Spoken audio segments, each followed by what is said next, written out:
The world is becoming more divided and dangerous. And Canada recognized these developments earlier than most, and our response reflects the core lesson that we've taken from these tectonic shifts. Namely, that is that we have to take care of ourselves and we have to be true to ourselves. Taking care of ourselves means building our strength at home and diversifying our partnerships abroad. That is the Prime Minister pitching Canada as an economic partner during a speech to big investors in New York. Meanwhile, Ottawa continuing its efforts to reduce this country's reliance on the Americans. What message should we take from the big defense deal this week with the Europeans? What political message is the government sending, if they are sending one? Let's bring in our Sunday Scrum. Marie Vastel is an editorial writer for Le Devoir. She is in Ottawa. Ryan Tumilty is a Toronto Star political reporter, also in Ottawa. And Robert Benzie is the Queen's Park Bureau Chief for the Toronto Star, joining me also here in Toronto. Good morning to all three of you. Good morning. Marie, I'll start with you. David. Yeah, how you doing, Sure. Rob? Rob just has to be separate there and say hello differently.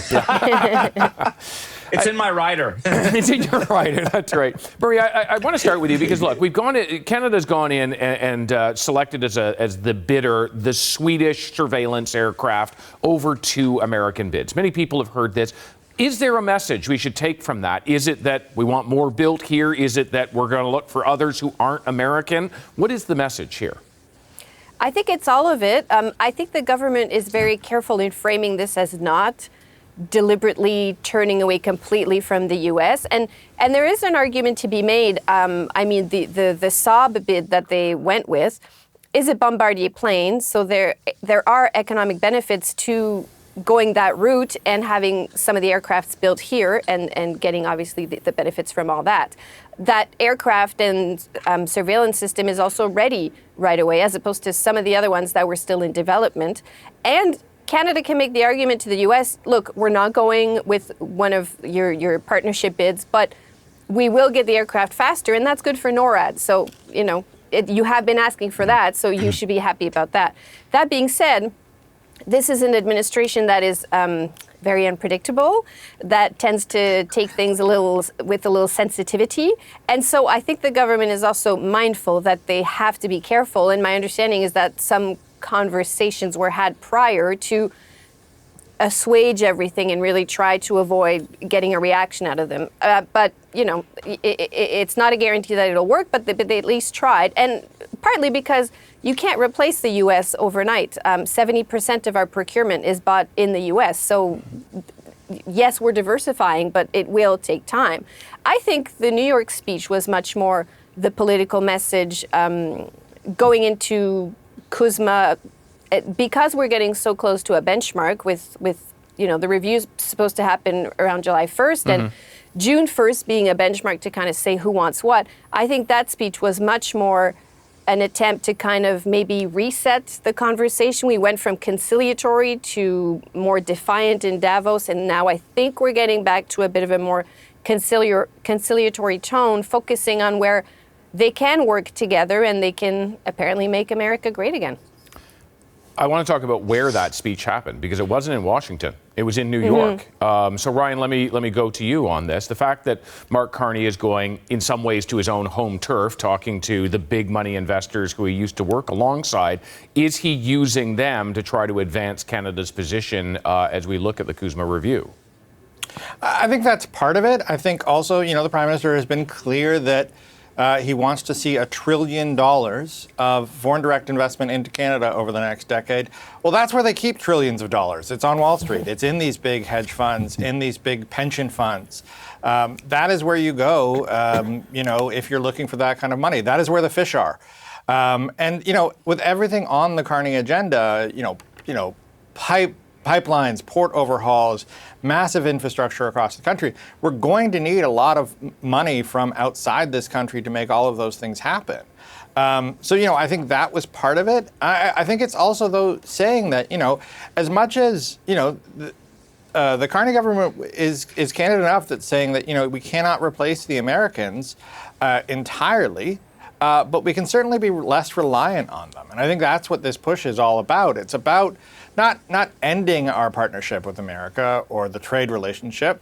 That's not going to happen when we share a border. But you can make us less reliant on them. And I think you're seeing that, not just in this push for more money, more foreign direct investment, but you're seeing it in our defense purchases as well.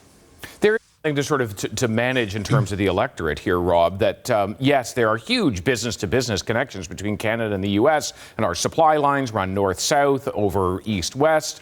Having said that, there are a large number of Canadians who won't cross the border to go on vacation or to go anywhere. They're very emotional about all of this.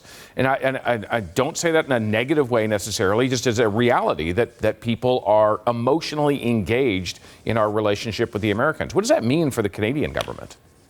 It's a difficult path for them to navigate. And I mean, visits to the United States from Canadians are down about 35%. So a third. That's a huge amount of travel that's not happening. And that's because Canadians are voting with their feet. That's why I found, to Marie and Ryan's point, I found Carney's speech in New York very interesting. That line that all of us pounced on, Canada Strong will help make America great again. I can't imagine Mark Carney uttering that during the campaign last year, because his whole campaign was about elbows up and we're going to be more autonomous. And I think Canadians like that message. I don't know if him saying what he said last week is going to hurt him politically. I probably won't. But it's just fascinating to me that he could say that to that audience. And it's not what he was saying to Canadian voters a year ago. But Carney has he is very fortunate in the sense that he's this almost like a unicorn for some of these folks, for some of these voters who see what they want to see in him. They take from him. So he can say one message on Wall Street, and he can say a different message on Main Street in Canada and get away with it.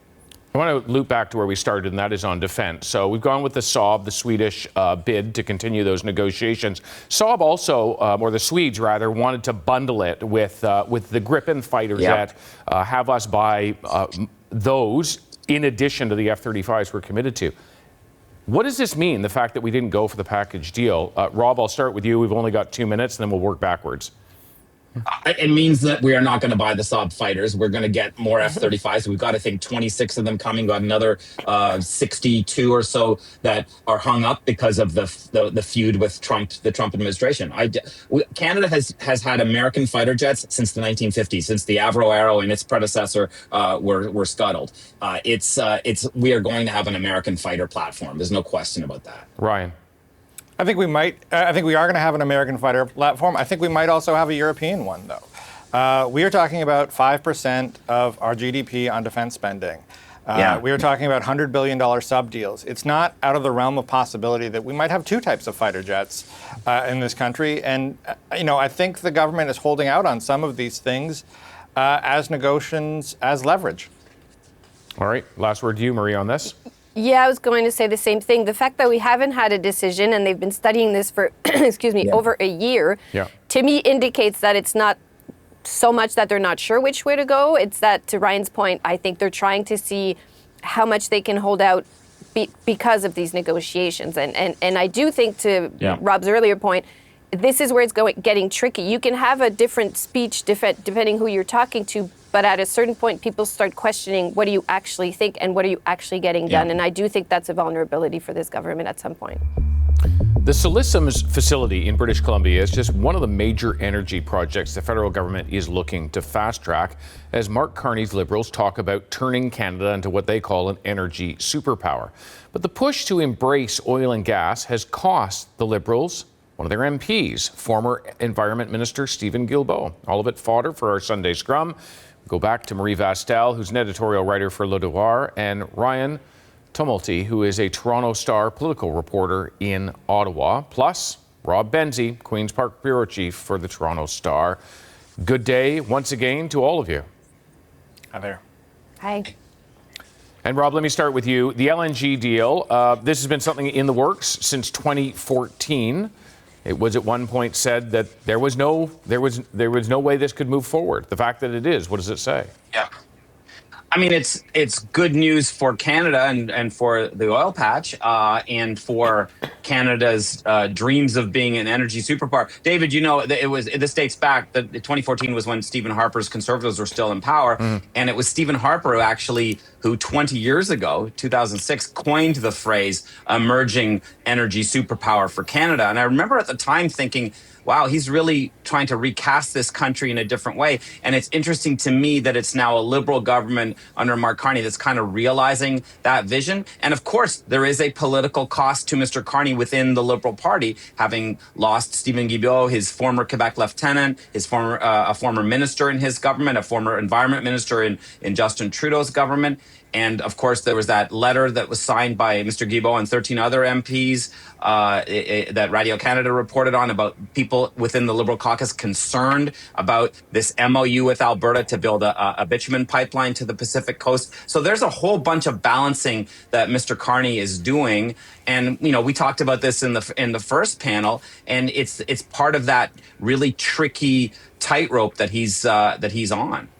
And Marie, when we look at how Carney got here, some of it was support from typical traditional NDP supporters who voted for the Liberals this time. He's now lost Guilbeault, the one-time Quebec lieutenant for the party.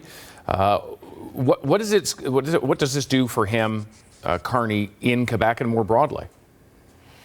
Well, I think to Rob's last point, it shows that there is a sort of deficiency in Mr. Carney's political sensitivities, I would say, because politics is a question of pragmatism in governing for sure, and I don't think anyone is questioning sort of the government management aspect of Mr. Carney's reign so far. But politics is also diplomacy. It's also a question of equilibrium between regions, but also between priorities, between values, and I think what we're seeing is on certain issues that balance either in public reactions to, let's say, Mr. Guilbeault leaving, or in priorities of government policy, that balancing act isn't always quite balanced, I guess I would put it that way. And you get results that you see. And yes, Mr. Carney got elected with NDP votes. He also got elected with progressive Liberal votes, and progressive Liberal MPs and progressive Liberal ministers. Not a lot of them are left in cabinet, but it is a big part of that party. And some of them are quite struck at what has changed in the span of a year in terms of those policies. And I think Mr. Guilbeault's departure really kind of embodied the two solitudes, not only regionally, because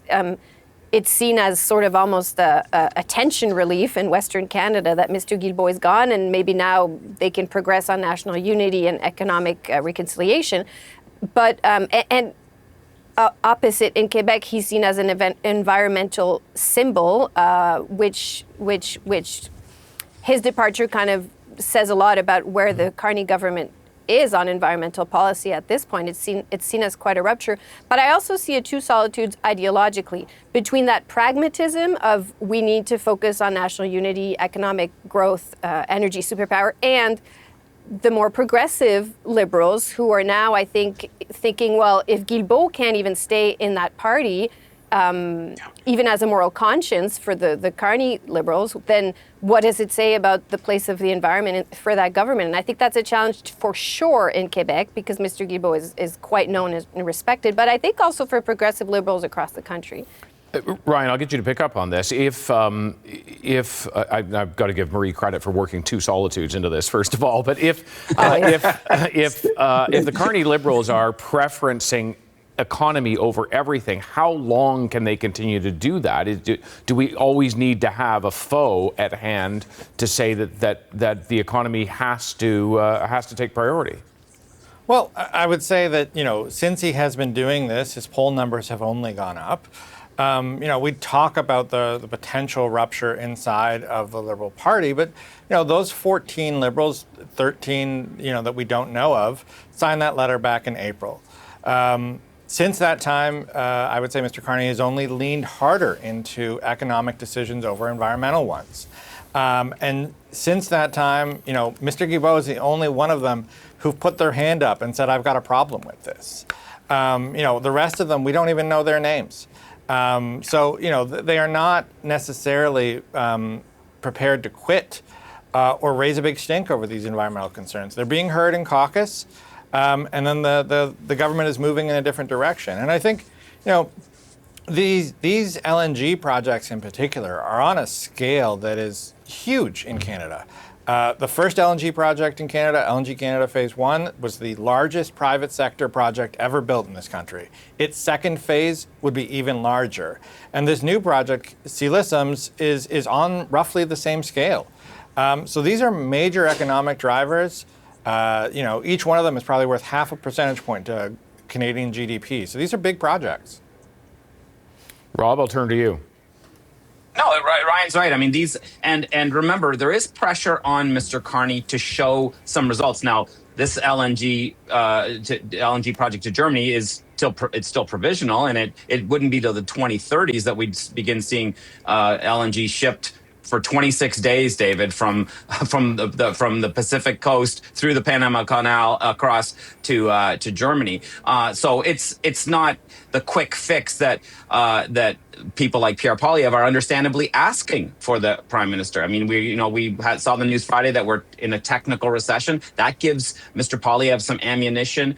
So the pressure is on Carney. So yes, within the caucus, you've got this progressive flank. I think some of them will swallow their principles to get reelected. I think that's obvious. Politicians are going to be politicians. But at some point, the honeymoon will be over for Mr. Carney, and Canadians will be wanting to see some results. And will those results be relevant and prevalent in people's lives? I don't know. I'm not sure, David. Yeah, I take your point that there's a longer lead time, but you need a pipeline if you're going to do this. You can't export oil and gas by catapult. Marie, I will throw to you for the last word on this. Well, yes, it's investment. Yes, it's reconciliation of regions of the country. I would just point out that Europe's demand for LNG went down 18% between 2020 and 2024, and the world production is already going up 40% as of what's planned right now between 2024 and 2028. I think there are questions that can be asked about whether LNG is the best business model if this is only going to be ready in 2030. Are we going towards an industry where the market will already be saturated? And I think those are legitimate questions to ask. Yes, investment, but is it the best investment for where the energy market is going? Or should we focus on critical minerals, which, yes, will take time to develop, but we wouldn't be coming into it once the market is saturated? I think there's a business model question to be asked, and whether we're going where we should be banking. All right, Marie, Ryan, Rob, thank you very much. Thank you. See you, David.